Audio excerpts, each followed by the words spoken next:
ನಮಸ್ಕಾರ. ಜಿನಿ ನ್ಯೂಸ್ ವೀಕ್ಷಕರಿಗೆ ಸ್ವಾಗತ.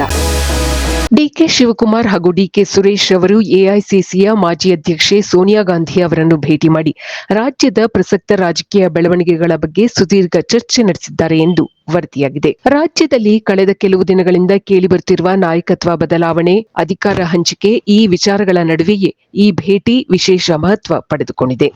ಮುಂಬರುವ ದಿನಗಳಲ್ಲಿ ನಡೆಯಲಿರುವ ಸಚಿವ ಸಂಪುಟ ಪುನರ್ರಚನೆ ಹಾಗೂ ಬಾಕಿ ಇರುವ ನಿಗಮ ಮಂಡಳಿಗಳ ನೇಮಕಾತಿಯ ಬಗ್ಗೆಯೂ ಚರ್ಚೆ ನಡೆದಿದೆ ಎಂದು ಮೂಲಗಳು ತಿಳಿಸಿವೆ. ಮುಂಬರುವ ಸ್ಥಳೀಯ ಸಂಸ್ಥೆಗಳ ಚುನಾವಣೆಗಳಿಗೆ ಪಕ್ಷವನ್ನು ಸನ್ನದ್ಧಗೊಳಿಸುವಂತೆ ಸೋನಿಯಾ ಗಾಂಧಿ ಅವರು ಡಿಕೆಶಿ ಅವರಿಗೆ ಸಲಹೆ ನೀಡಿದ್ದಾರೆ ಎಂದು ವರದಿಯಾಗಿದೆ.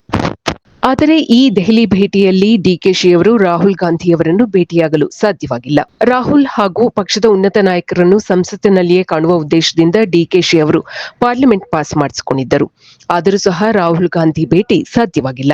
ಸಹೋದರ ಡಿಕೆ ಶಿವಕುಮಾರ್ ಜೊತೆಗೂಡಿ ಖರ್ಗೆ ಅವರನ್ನು ಭೇಟಿ ಮಾಡಿರುವ ಸಹೋದರ ಡಿಕೆ ಸುರೇಶ್ ಅವರು ಅಧಿಕಾರ ಹಸ್ತಾಂತರ ಗೊಂದಲವನ್ನು ಶೀಘ್ರವೇ ಬಗೆಹರಿಸಬೇಕು ಎಂದು ಖರ್ಗೆ ಅವರನ್ನು ಆಗ್ರಹಿಸಿದ್ದಾರೆ ಎಂದು ಮೂಲಗಳು ತಿಳಿಸಿವೆ.